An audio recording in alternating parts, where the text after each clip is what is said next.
नमस्ते बच्चों, आप सबका फिर से स्वागत है हमारी ऑनलाइन क्लास के अंदर।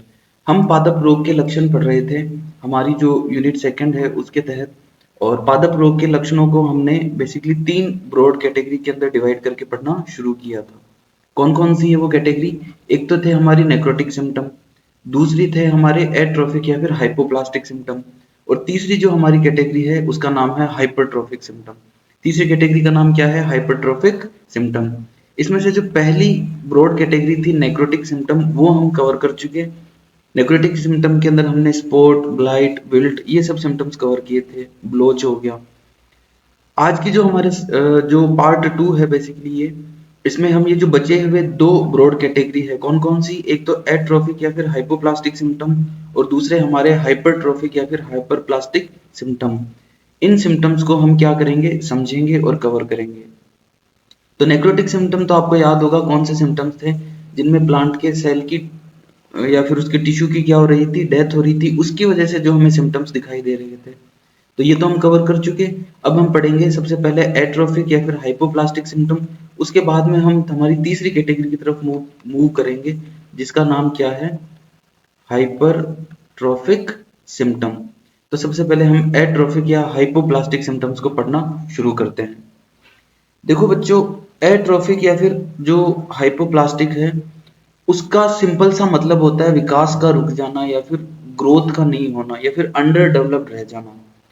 एट्रोफिक या फिर हाइपोप्लास्टिक जो सिम्टम्स होते हैं, उन डिजीज को ये संदर्भित करते हैं जहां पौधे की वृद्धि, उसकी ग्रोथ और उसका विकास या फिर उसका जो डेवलपमेंट की प्रक्रिया होती है, वो सामान्य से बहुत धीमी हो जाती है या फिर कंप्लीटली रुक जाती है।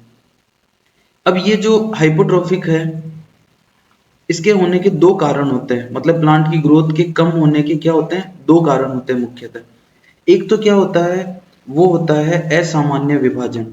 क्या होता है? कोशिकाओं का असामान्य विभाजन। मतलब इस कोशिका को डिवाइड होकर जितनी नंबर ऑफ कोशिका बनानी थी, ये उतनी नहीं बनाती है। और दूसरी सिचुएशन क्या होती है कि जो ऑलरेडी बनी हुई कोशिका होती है, उनकी प्रॉपर ग्रोथ नहीं हो पाती। तो ये 2 चीजें हैं जिनकी वजह से हमें हाइपोप्लास्टिक सिम्टम्स देखने को मिलते हैं। या तो कोशिकाओं की प्रॉपर डिवीजन नहीं हो पाएगा, या फिर अगर जो कोशिकाओं का डिवीजन हो भी गया तो उसके बाद में उनका प्रॉपर डेवलपमेंट नहीं हो पाएगा। हम आगे बढ़ के इस टॉपिक को स्टार्ट करें उससे पहले मैं चाहता हूं कि 2 शब्दों का अंतर हम और समझें। एक तो है हाइपोप्लासिया और एक है ड्वार्फिज्म। तो हाइपोप्लासिया तो अभी हमने समझा कि इस कोशिका को डिवाइड होकर जितनी कोशिका बनानी थी उतनी कोशिका नहीं बन पाती। उसकी वजह से क्या होगा? प्लांट की जो अपीयरेंस होगी, दिखने में कैसी होगी? छोटी। और प्लांट कैसा रह जाएगा? अंडर डेवलप्ड या फिर अविकसित। तो वो कंडीशन तो क्या कहलाती है? हाइपोप्लासिया। वो कंडीशन क्या कहलाती है? हाइपोप्लासिया। कि मतलब जब पौधे के अंगों में जरूरत के मुताबिक कोशिकाएं नहीं बन पाती और पौधे का आकार छोटा या फिर अविकसित रह जाता है, तो ये कंडीशन तो कहलाती है हाइपोप्लासिया। और ड्वार्फिज्म या फिर बोनापन क्या होता है? तो हाइपोप्लासिया के कारण ही पौधा की जो अपनी सामान्य लंबाई होती है, पौधा उसको अचीव नहीं कर पाता और क्या रह जाता है? छोटा। तो वो कंडीशन कहलाती है ड्वार्फिज्म। तो दोनों के अंदर कंफ्यूज मत होना। ड्वार्फिज्म जो होता है वो दोनों तरीके से आ सकता है। मतलब अगर जैसे कोशिका कोशिका नंबर में तो उतनी बन गई लेकिन कोशिका की ग्रोथ उतनी नहीं हो पा रही, तो उसकी वजह से भी क्या आ सकती है? ड्वार्फिज्म। तो हाइपोप्लासिया और ड्वार्फिज्म में क्या है डिफरेंस है? हाइपोप्लासिया का सिंपल मतलब होता है जितनी सेल बननी चाहिए थी उतनी नहीं बनी, और ड्वार्फिज्म का मतलब होता है कि पौधा ओवरऑल क्या रह गया? छोटा। वो हाइपोप्लासिया की वजह से भी रह सकता है, और जो बनी हुई सेल्स होती है उनकी प्रॉपर ग्रोथ नहीं होने की वजह से भी रह सकता है। तो अब हम एट्रोफिक या फिर जो हमारे हाइपोप्लास्टिक सिम्टम्स हैं, उसमें सबसे पहला जो हमारा सिम्टम है वेरिएगेशन, इसको स्टार्ट करते हैं। वेरिएगेशन वेरिएगेशन का वेरिएगेशन कहा जाता है। वेरिएगेशन का जो हिंदी में जो अर्थ होता है वो होता है चित्त कबरापन। क्या होता है? चित्त कबरा चित्त कबरापन या फिर शबलन। वेरिएगेशन को हिंदी के अंदर चित्त कबरापन या फिर शबलन भी कहते हैं। वेरिएगेशन का बच्चों सामान्य अर्थ होता है कि पौधे की हरी पत्तियों या फिर उसके अन्य अंगों पर एक निश्चित पैटर्न या फिर डिजाइन के रूप में हमें सफेद, पीले और हल्के हरे रंग के क्या दिखाई देते हैं, जोन्स दिखाई देते हैं। तो पहली विशेषता तो इसकी क्या होगी कि इसमें पौधों की पत्तियों पर या फिर पौधे के अन्य अंगों पर हमको सफेद या फिर हल्के रंग के क्या दिखाई देते हैं, जोन्स या फिर विभिन्न पैटर्न्स दिखाई देते हैं। अब हमें ऐसे पैटर्न्स क्यों दिखाई देते हैं, तो इसका प्रमुख कारण होता है पौधे के हिस्से की जो कुछ कोशिकाएं होती है, या तो उनमें जेनेटिक खराबी की वजह से या फिर वायरल अटैक की वजह से क्लोरोफिल का सिंथेसिस नहीं हो पाता, और क्लोरोफिल नहीं बन पाता। तो जब क्लोरोफिल नहीं बनेगा तो वो एरिया हमें हरा दिखाई नहीं देगा। तो वेरिएशन समझ में आ गया कि पौधे की जो लीफ होती है उसके ऊपर हमें निश्चित पैटर्न दिखाई देते हैं, उस निश्चित पैटर्न के अंदर हरे, व्हाइट या फिर येलो कलर के हमें क्या दिखाई देते हैं, पैचेस दिखाई देते हैं। क्या दिखाई देते हैं, पैचेस दिखाई देते हैं। ये जो कंडीशन, ये जो सिम्टम्स होता है, ये क्या कहलाता है, वेरिएशन। अब जो वेरिएशन होता है वो जेनेटिकली भी हो सकता है और वायरल अटैक या फिर पैथोजन के अटैक की वजह से भी हो सकता है। अब इसका एग्जाम्पल है मनी प्लांट। मनी प्लांट के अंदर बच्चों इस प्रकार की जो लीफ दिखाई देती है, व्हाइटिश और ग्रीन कलर के पैचेस वाली, वो बेसिकली जेनेटिक्स की वजह से होता है। किसकी वजह से होता है, मनी प्लांट के आनुवांशिकी या फिर उसके जेनेटिक की वजह से। जबकि जो दूसरा हमारा एग्जाम्पल है वो है तंबाकू का मोज़ेक वायरस। अब तंबाकू जिसका बॉटनिकल नाम है निकोटियाना टोबेकम, उसके अंदर क्या होता है, वायरस के अटैक की वजह से लीफ की जो कुछ कोशिकाएं होती है वो क्लोरोफिल का सिंथेसिस नहीं कर पाती, और लीफ के ऊपर हमें ऐसे पैटर्न्स दिखाई देते हैं, ग्रीन कलर, फिर बीच बीच में येलो, फिर ग्रीन, फिर बीच बीच में येलो, फिर ग्रीन, फिर बीच बीच में येलो। तो ये जो येलो वाला पार्ट है, ये वो पार्ट है जहां पर वायरल अटैक की वजह से क्लोरोफिल का सिंथेसिस नहीं हो पा रहा। तो इस प्रकार की लीफ को हम क्या बोलते हैं, वेरीगेटेड लीफ। तो वेरिगेशन का मतलब समझ में आ गया।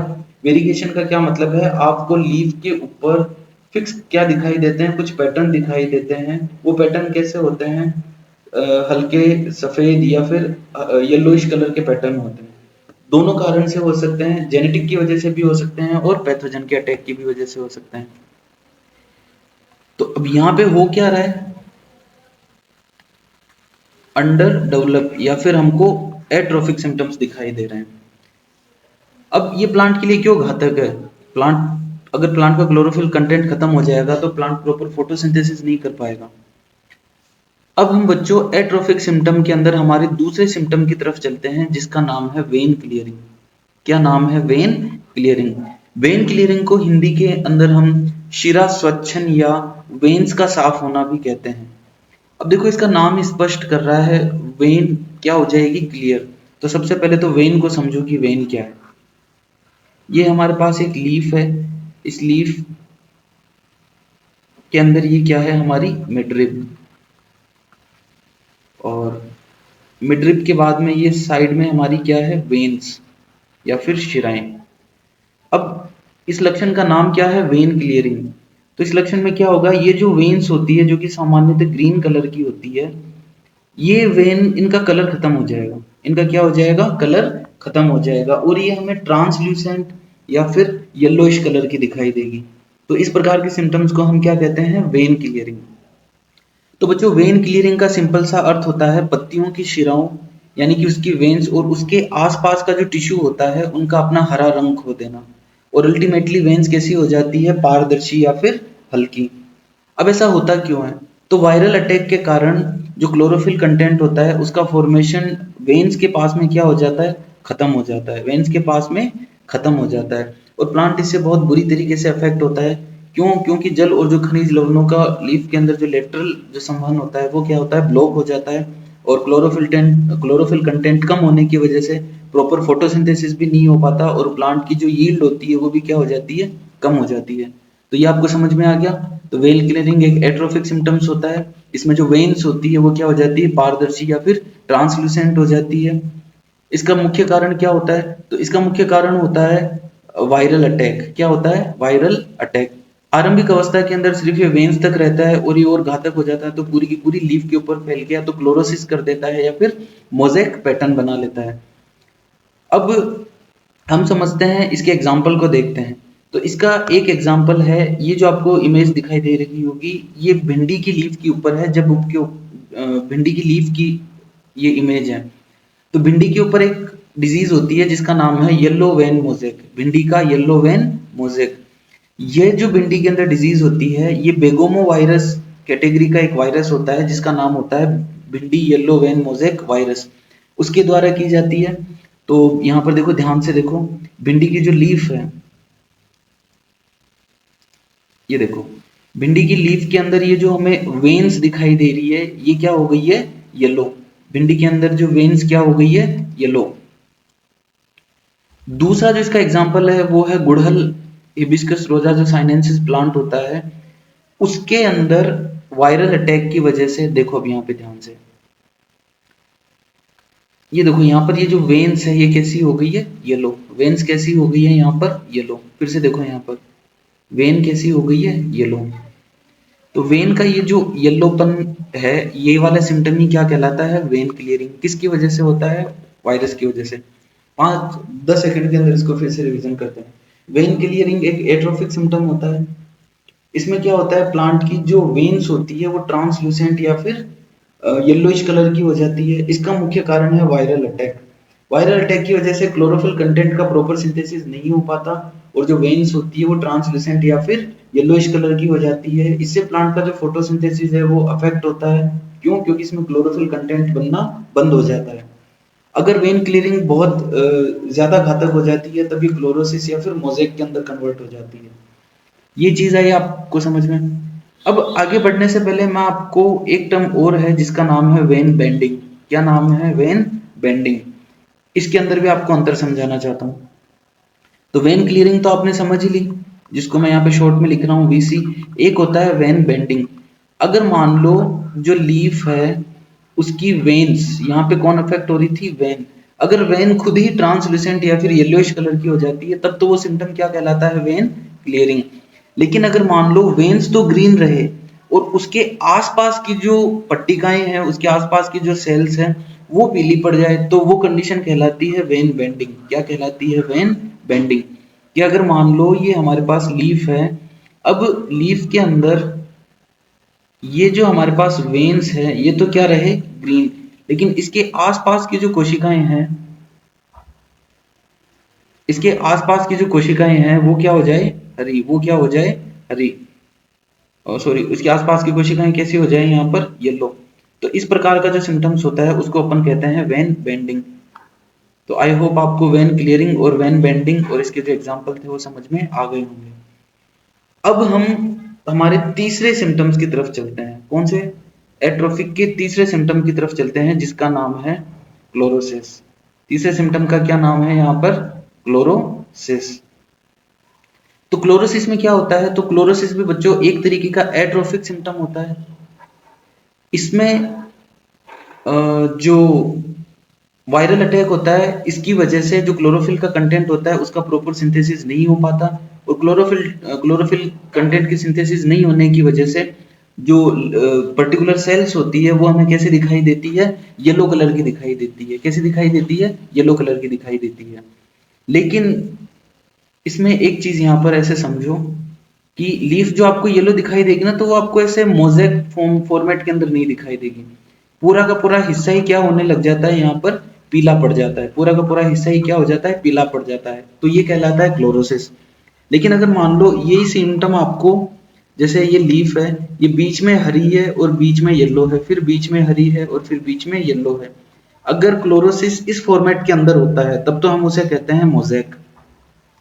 और अगर मान लो क्लोरोसिस ऐसे पैच के अंदर या फिर पैटर्न में नहीं होकर के कंप्लीटली एक पर्टिकुलर एरिया के साथ हो रहा है तब हम उसे कहते हैं क्लोरोसिस। तब हम उसे क्या कहते हैं, क्लोरोसिस। क्लोरोसिस होता क्यों है, तो क्लोरोसिस होता है पैथोजन, मेनली वायरल पैथोजन के अटैक की वजह से। अब यहाँ पे देखो बच्चों, अभी यहाँ पे मैंने एक डायग्राम लगा रखा है जो कि है तंबाकू का मोज़ेक वायरस। अब तंबाकू के मोज़ेक वायरस के अंदर क्या होता है कि ज्यादा वायरल अटैक की वजह से हमें क्लोरोसिस दिखाई देता है। क्या दिखाई देता है, क्लोरोसिस। तो कुल मिला के ये है कि अगर सिर्फ वेन्स पीली पड़ रही है, वेन्स अगर ट्रांसल्यूसेंट हो रही है तब तो हम उसे कहेंगे वेन क्लियरिंग। फिर मान लो अगर क्लोरोफिल कंटेंट पैचेस में नहीं होकर के, पैचेस में नहीं होकर के एक साथ लीफ के एक पर्टिकुलर सरफेस के ऊपर हो रहा है क्लोरोफिल कंटेंट, और उसकी वजह से अगर हमें पीलापन कोशिकाओं का दिखाई दे रहा है, तब हम उसको कहते हैं क्लोरोसिस। तब हम उसे क्या कहते हैं? क्लोरोसिस। और अगर मान लो यही क्लोरोफिल कंटेंट एक साथ नहीं होकर के पैचेस के रूप में होता है, तब हम उसे कहते हैं मोज़ेक, जो कि हम आगे एट्रोफिक का सिम्टम पढ़ेंगे। तो क्लोरोसिस आपको समझ में आ गया?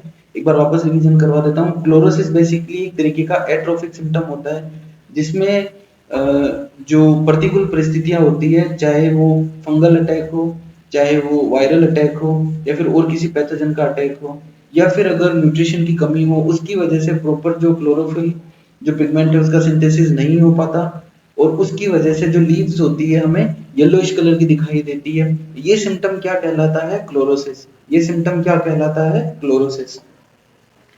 अगला हम हमारा एट्रोफिक सिम्टम देखते हैं, जिसका नाम है मोज़ेक। जिसका क्या नाम है बच्चों? मोज़ेक। तो आप सबने अपने घरों के फर्श या फिर दीवारों के ऊपर मोज़ेक टाइल लगी हुई देखी होगी, जिसमें क्या होता है, टाइल के अंदर अलग अलग रंग के पत्थर मिक्स होते हैं। ठीक वैसे ही पौधे की पत्तियों पर भी एक पैटर्न बनता है, जिसे हम मोज़ेक सिम्टम कहते हैं। जिसे हम क्या कहते हैं? Mosaic symptom. तो मोज़ेक सिम्टम में बेसिकली होता क्या है कि आपको लीफ के ऊपर हल्के और गहरे रंग का मिश्रण दिखाई देगा, या फिर आपको पीले और जो हल्के हरे रंग का क्या दिखाई देगा? मिश्रण दिखाई देगा। तो मोज़ेक बेसिकली वो सिचुएशन होती है जिसमें पौधों की पत्तियां या फिर अन्य अंगों पर हमको हल्के हरे या पीले और गहरे हरे रंग का एक अव्यवस्थित पैटर्न दिखाई देता है। कैसा पैटर्न दिखाई देता है? अव्यवस्थित पैटर्न। मोज़ेक का फॉर्मेशन भी क्लोरोफिल कंटेंट के कम बनने की वजह से होता है। इसमें क्या होता है कि लीफ के ऊपर जो क्लोरोफिल कंटेंट होता है वो एबनॉर्मल या फिर अनइक्वल रूप से डिस्ट्रीब्यूट होता है, जिसके कारण से हमें लीफ के ऊपर क्या दिखाई देते हैं? पैचेस दिखाई देते हैं। अब अगर हम इसका एग्जांपल देखें, तो जैसे तंबाकू मोज़ेक वायरस, अभी हमने पहले भी देखा था। अगर क्लोरोसिस, अगर ये जो येलोइश कलर के बनने का पैटर्न है, अगर ये पैचेस के रूप में नहीं होता, तब तो क्या कहलाता है? क्लोरोसिस। लेकिन अब देखो यहाँ पर ध्यान से देखो, पेन का कलर चेंज कर लेते हैं, और ये देखो, देखो जैसे ये ग्रीन कलर का पैच है, फिर ये येलो आ गया, फिर ये ग्रीन कलर का पैच है, फिर ये येलो आ गया, फिर ये येलो है, बीच में ग्रीन है। तो इस प्रकार से अगर लीफ की येलोइंग होती है, जिसमें कि आपको अनियमित पैटर्न दिखाई देते हैं, तो इस प्रकार के सिम्टम को हम क्या बोलते हैं? Mosaic symptom. क्या बोलते हैं? Mosaic symptom. क्यों होता है? तो क्लोरोफिल कंटेंट के एबनॉर्मल डिस्ट्रीब्यूशन की वजह से, क्लोरोफिल कंटेंट के अव्यवस्थित वितरण की वजह से। तो एग्जाम्पल हमने देखा तंबाकू मोज़ेक वायरस। ऐसे ही खीरे के अंदर भी जो वायरल अटैक होता है, जिसका नाम होता है जो क्यूकम्बर मोज़ेक वायरस होता है, CMV, उसके द्वारा अटैक होता है, तो उसकी वजह से क्यूकम्बर की जो लीव्स होती है उसके अंदर मोज़ेक पैटर्न देखने को मिलता है। ऐसे एक और एग्जांपल है भिंडी का मोज़ेक, जो भी अपन ने पढ़ा, येलो वेन भिंडी मोज़ेक वायरस डिजीज। अब बच्चों एग्जाम में होता क्या है कि बच्चे क्लोरोसिस, जो स्टूडेंट होते हैं वो क्लोरोसिस और मोज़ेक,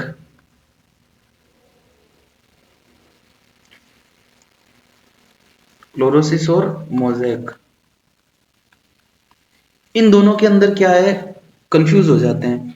तो यहां आपको क्या याद रखना है? क्लोरोसिस में पूरी पत्ती एक समान रूप से पीली पड़ती है। क्लोरोसिस में पूरी पत्ती एक समान रूप से पीली पड़ती है, जबकि मोज़ेक में आपको पत्ती के ऊपर हरे और पीले रंग के छोटे छोटे टुकड़े या पैच या फिर थोड़ा सा चितकबरापन जैसा आपको क्या दिखाई देते हैं? आपको एक अनियमित पैटर्न मिलते हैं। तो क्लोरोसिस का मतलब क्या हुआ?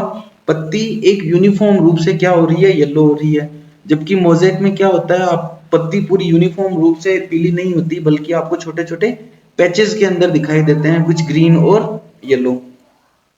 और दोनों किसकी वजह से होती है? तो क्लोरोफिल कंटेंट के कम होने की वजह से। तो हमने एट्रोफिक के अंदर हमारा चौथा सिम्टम पढ़ा, जिसका क्या नाम है? Mosaic symptom. अगला जो बच्चों हमारा एट्रोफिक सिम्टम है, उसका नाम है अबॉर्शन। क्या नाम है? अबॉर्शन। अबॉर्शन को आम भाषा में अगर मैं कहूं तो होता है कि अंगों का समय से पहले विकास का रुकना या फिर अंगों का गिर जाना। तो अबॉर्शन का सिंपल मतलब क्या हो गया? अंगों का अधूरा विकास। क्या मतलब निकल के आया? अंगों का अधूरा विकास। अब जैसे कि सिंपल सा अगर मैं आपको अर्थ बताऊं तो जो पादप अंग होते हैं जैसे कि फूल, फल या कलियां, या तो उनका आंशिक विकास होता है या फिर अगर थोड़ा बहुत विकास हो भी जाता है तो प्रॉपर डेवलपमेंट होने से पहले ही वो क्या हो जाते हैं, नष्ट हो जाते हैं। अब सवाल ऐसा होता है कि ये सिम्टम कब हमें प्रदर्शित होता है? तो ये सिम्टम्स हमें प्रदर्शित होता है जब या तो अचानक से बहुत तेज गर्मी, सूखा या फिर पोषक तत्व की कमी आ जाए। बेसिकली क्या हो जाए, वातावरणीय परिस्थितियां प्रतिकूल हो जाए और पोषक तत्वों की कमी आ जाए। दूसरा, किसी वायरल या फिर किसी फंगस या फिर किसी इंसेक्ट का पौधे के ऊपर अटैक हो जाए और अटैक होने की वजह से पौधे का जो रेगुलेटरी सिस्टम होता है वो क्या हो जाए, गड़बड़ा जाए। पौधे का रेगुलेटरी सिस्टम क्या हो जाए, गड़बड़ा जाए। उसकी वजह से क्या होगा, पौधा अपने जो डेवलप हो रहे जो पार्ट्स होते हैं उनको प्रॉपर ग्रोथ कराने में सक्षम नहीं हो पाता। एग्जाम्पल के लिए हम देखें तो ये फूलों के अंदर भी हो सकता है, फल के अंदर भी हो सकता है, बीज के अंदर भी हो सकता है। तो एक एक करके इनका एग्जाम्पल समझते हैं। फूल अबॉर्शन मतलब क्या होगा कि जो फ्लावर होंगे उनका प्रॉपर डेवलपमेंट होने से पहले ही वो क्या हो जाएगा, पौधा मर जाएगा या फिर गिर जाएगा या फिर उसका प्रॉपर डेवलपमेंट नहीं हो पाएगा।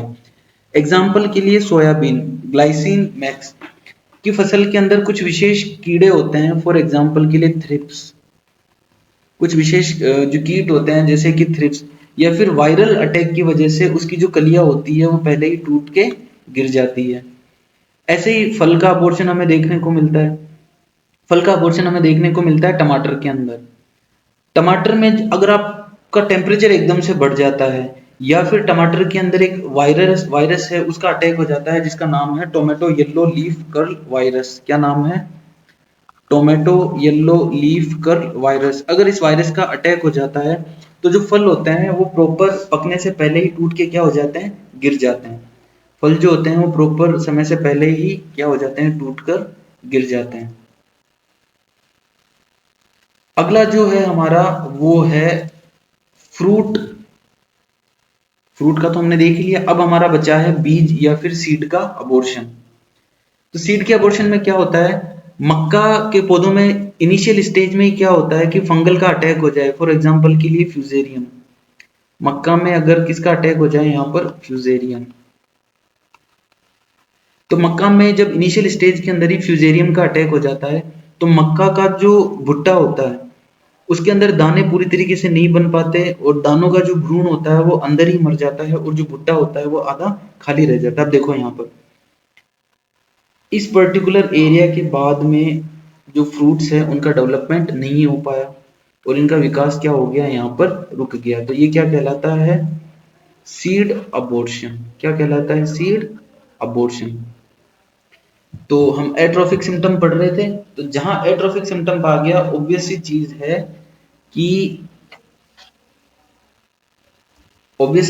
वहां पर क्या हो रहा है, पोषक तत्वों की कमी की वजह से प्लांट के ऊपर हमें ये सिम्टम्स दिखाई दे रहे हैं। तो अभी हमने कौन सा पढ़ा, अबॉर्शन। याद रखना अबॉर्शन में क्या होता है कि चाहे फल हो, चाहे फूल हो, चाहे बीज हो, या तो पोषक तत्वों की कमी की वजह से या फिर एनवायरमेंटल फैक्टर जैसे अत्यधिक टेम्परेचर या फिर और स्ट्रेसफुल कंडीशन की वजह से, या फिर किसी पैथोजन, फंगल पैथोजन या फिर वायरल पैथोजन या फिर किसी इंसेक्ट की वजह से जो फल होते हैं, फूल होते हैं या फिर जो बीज होते हैं उनका क्या हो जाता है, अबॉर्शन हो जाता है और वो समय से पहले ही गिर जाते हैं। इसके एग्जाम्पल हमने देख लिए।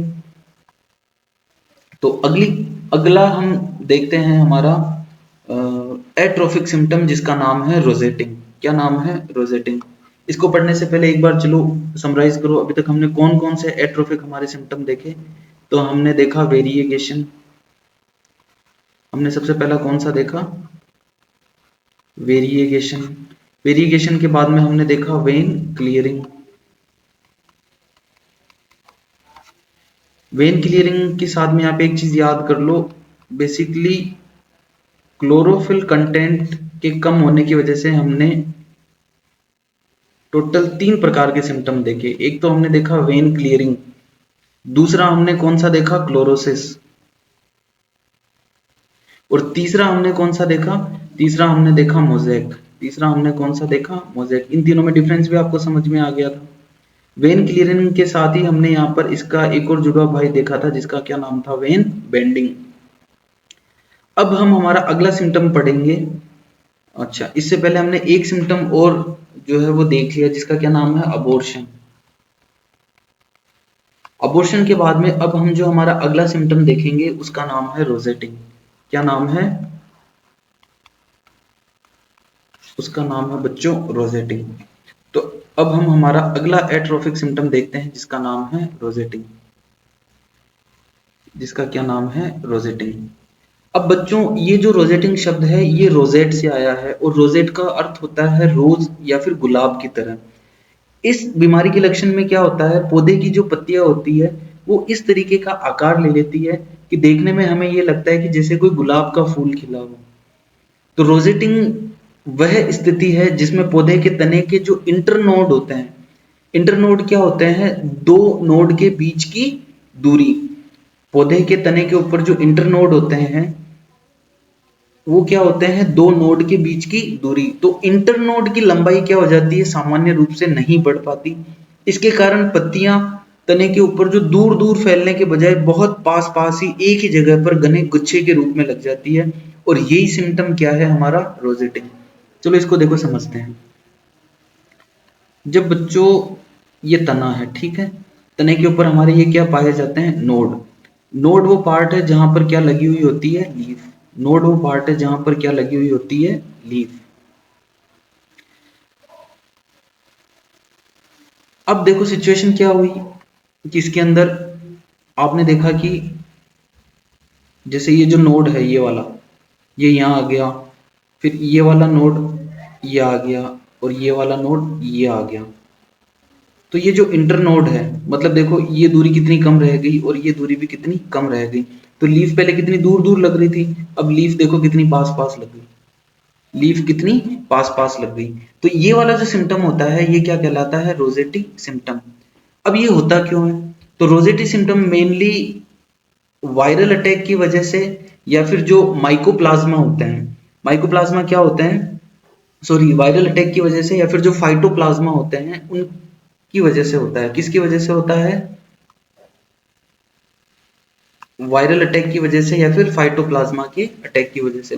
अब देखो इसमें होता क्या है, तो वायरल अटैक या फिर फाइटोप्लाज्मा के अटैक की वजह से जो जिब्रेलिन हार्मोन है प्लांट का जो जिब्रेलिन हार्मोन है, जो कि मेनली रिस्पॉन्सिबल है इंटरनोड के इलोंगेशन के लिए। किसके लिए रिस्पॉन्सिबल है, इंटरनोड के इलोंगेशन के लिए। इस जिब्रेलिन हार्मोन का संतुलन पूरी तरीके से बिगड़ जाता है, और जब जिब्रेलिन हार्मोन कम होता है तो इंटरनोड की ग्रोथ नहीं हो पाती, और नोड बहुत पास पास में जो होते हैं वो स्थित हो जाते हैं, और जिसकी वजह से हमको पत्तियां बहुत पास पास अरेंज दिखाई देती है एक रोजेटी फॉर्मेट के अंदर। किसके अंदर, एक रोजेटी फॉर्मेट के अंदर।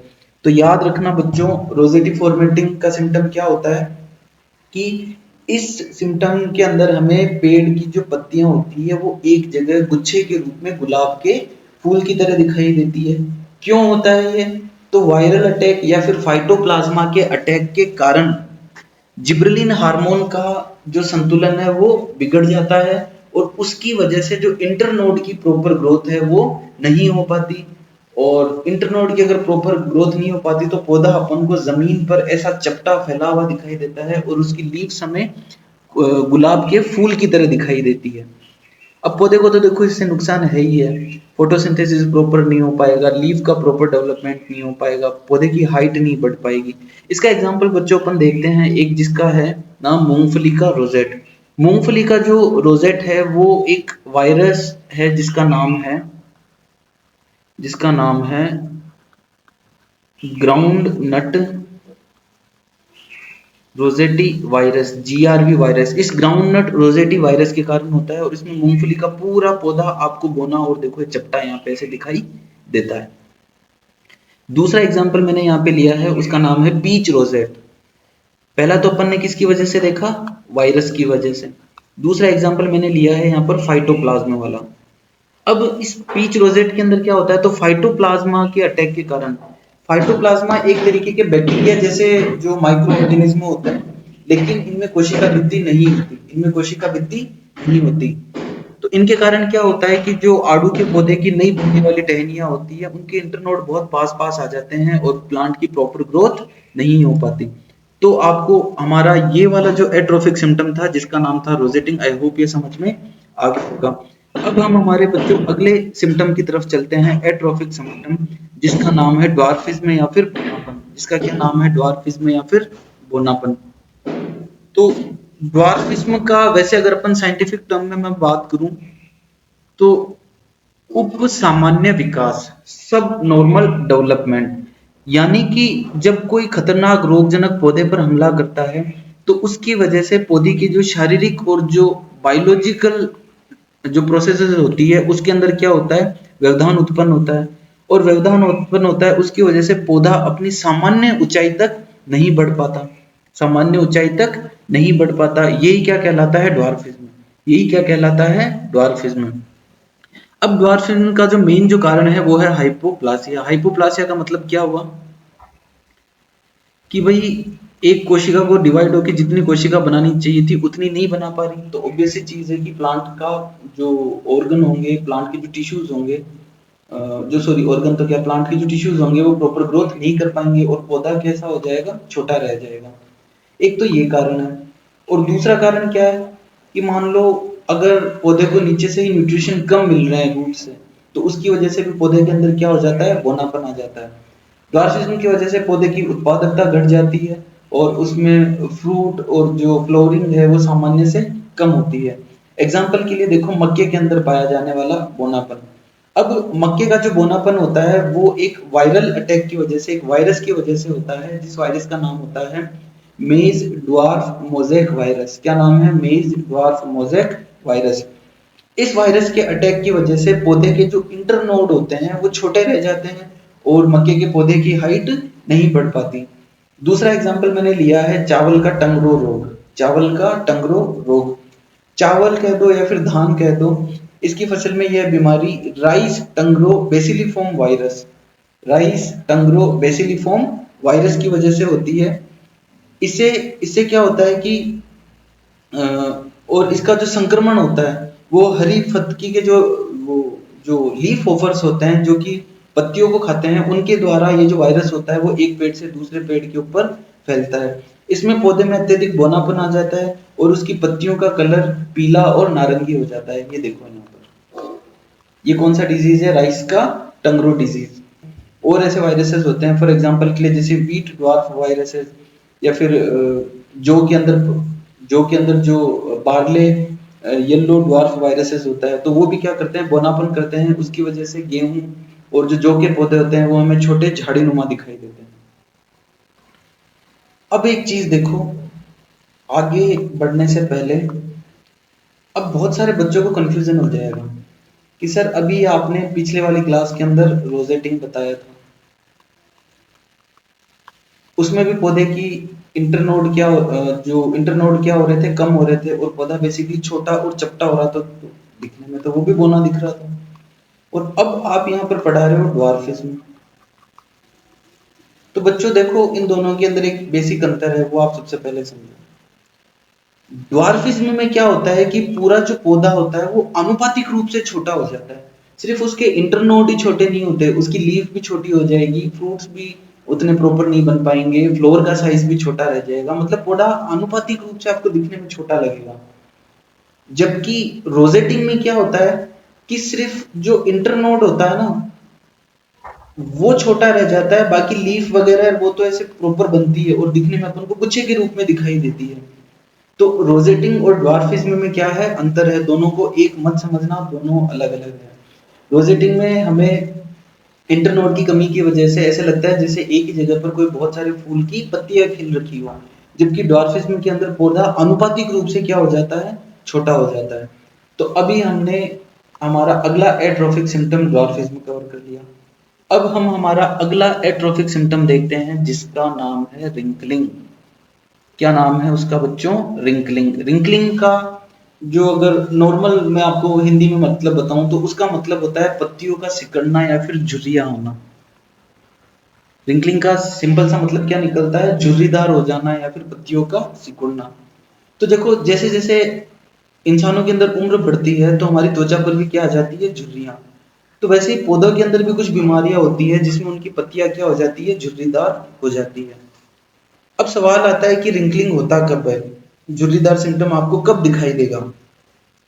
तो रिंकलिंग बच्चों तब होता है जब पत्ती के जो क्लोरेटिक क्षेत्र होते हैं, क्लोरेटिक का मतलब होता है पत्ती के पीले या फिर जो बीमार क्षेत्र, उनका विकास तो सामान्य से क्या रह जाता है, धीमा, लेकिन उसके आसपास की जो स्वस्थ कोशिकाएं होती है, जो स्वस्थ हरा उत्तक होता है, वो प्रॉपर रूप से ग्रोथ करता है, उसकी सामान्य वृद्धि होती है या फिर वो अत्यधिक ग्रो कर जाता है।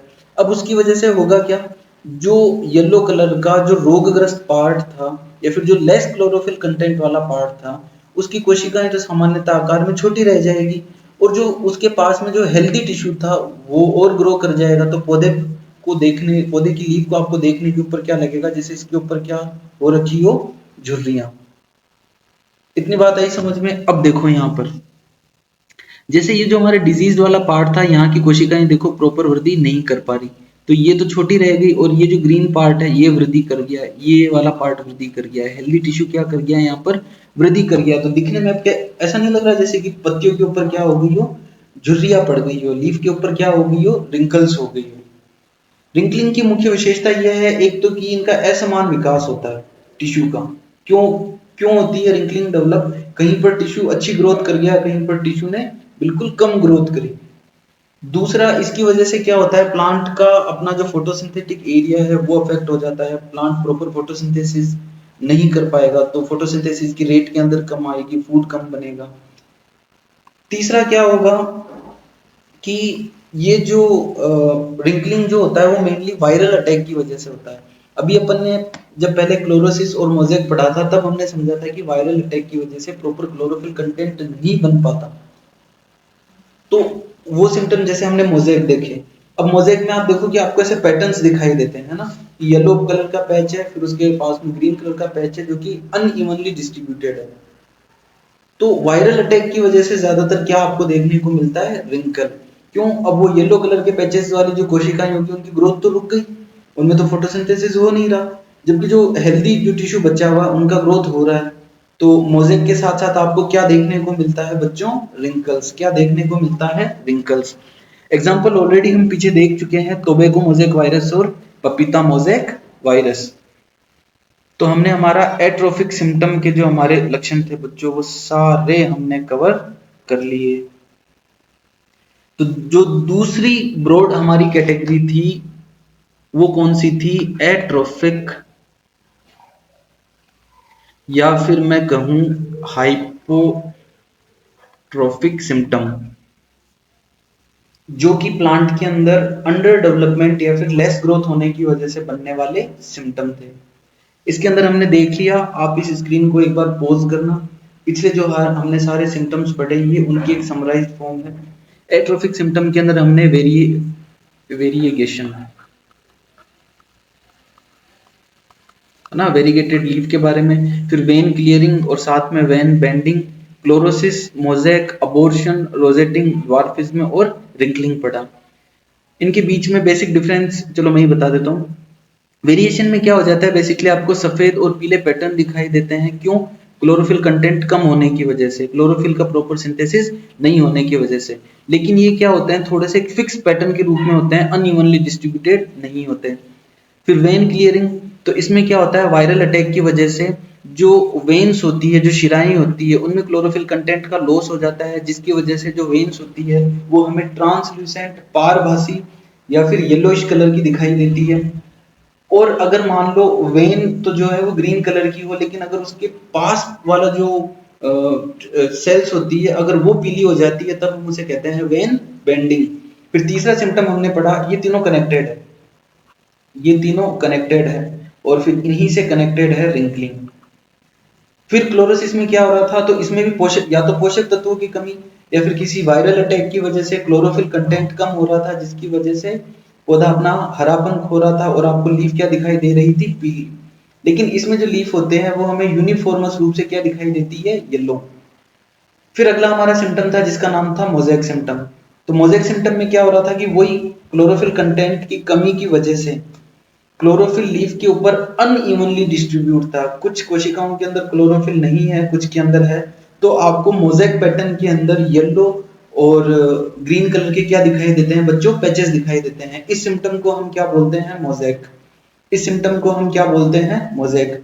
अगला सिम्टम हमने पढ़ा बच्चों अबॉर्शन। अबॉर्शन क्या था, या तो एडवर्स क्लाइमेटिक कंडीशन की वजह से या फिर किसी पैथोजन की अटैक की वजह से प्लांट के जो पार्ट होते हैं वो समय से पहले ही बिना मैच्योर हुए ही क्या हो जाते हैं, गिर जाते हैं।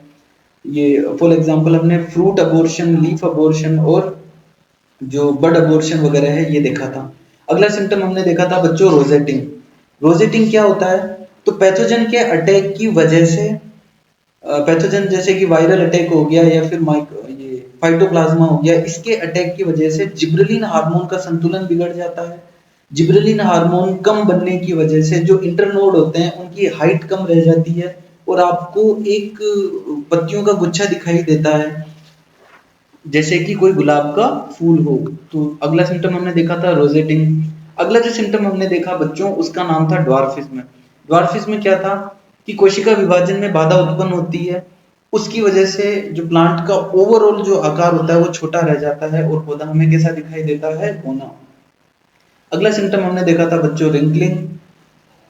रिंकलिंग में क्या हो रहा था कि क्लोरोसिस या फिर मोज़ेक या फिर वेन क्लियरिंग होने की वजह से कुछ जो टिश्यू था वो तो कम ग्रोथ कर पा रहा था, बेसिकली येलो टिश्यू, और जो हेल्दी टिश्यू था वो ज्यादा ग्रोथ कर पा रहा था। तो अगर सिंपल भाषा में मैं कहूँ तो टिश्यू की एबनॉर्मल वृद्धि दर की वजह से पत्तियां मुड़ जाती है। इसी सिम्टम को हम क्या बोलते हैं, रिंकलिंग। तो बच्चों प्लांट डिजीज सिम्टम की दूसरी जो बड़ी और ब्रॉड कैटेगरी थी जिसका नाम था एट्रोफिक सिम्टम या फिर हाइपोट्रोफिक सिम्टम, उसे हमने कवर कर लिया। एट्रोफिक या फिर हाइपोट्रोफिक सिम्टम के अंतर्गत हमने विभिन्न प्रकार के सिम्टम्स पढ़े। आई होप आपको ये समझ में आया होगा। अगर फिर भी आपको कोई डाउट है तो आपको कमेंट बॉक्स के अंदर लिख सकते हो, मैं उसका जरूर समझाने की कोशिश करूंगा। तो हम प्लांट डिजीज के सिम्टम पढ़ रहे थे। प्लांट डिजीज के सिम्टम्स पढ़ रहे थे। पहली ब्रॉड कैटेगरी नेक्रोटिक सिम्टम हमने देखा जिनमें कोशिकाओं की डेथ हो रही थी।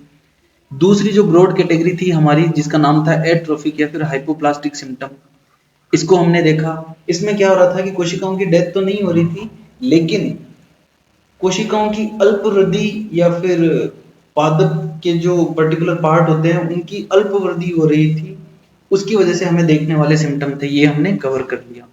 बच्चों तीसरी हमारी ब्रॉड कैटेगरी बची हुई है जिसका नाम है हाइपरट्रोफिक सिम्टम। जिसका क्या नाम है बच्चों, हाइपरट्रोफिक सिम्टम। तो क्लास मुझे लगता है कि लंबी हो जाएगी, तो पार्ट 3 भी मुझे लगता है लाना पड़ेगा। तो अब हम प्लांट डिजीज सिम्टम्स का ये फर्स्ट पार्ट में कवर किया था, ये हमने सेकंड पार्ट में कवर किया था।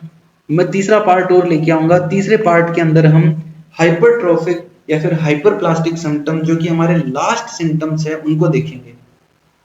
तो तब तक के लिए बेस्ट ऑफ लक। और अगेन अगर आपको किसी भी प्रकार का लगता है कि टीचिंग मेथड के अंदर इम्प्रूवमेंट होने की ज़रूरत है या फिर मैं कुछ इम्प्रूव कर सकता हूँ तो उन सजेशंस का बिल्कुल वेलकम है। आप कमेंट बॉक्स के अंदर लिखो, मैं उन पर ज़रूर वर्क करूँगा और खुद को इम्प्रूव करने की कोशिश करूँगा। Thank you so much.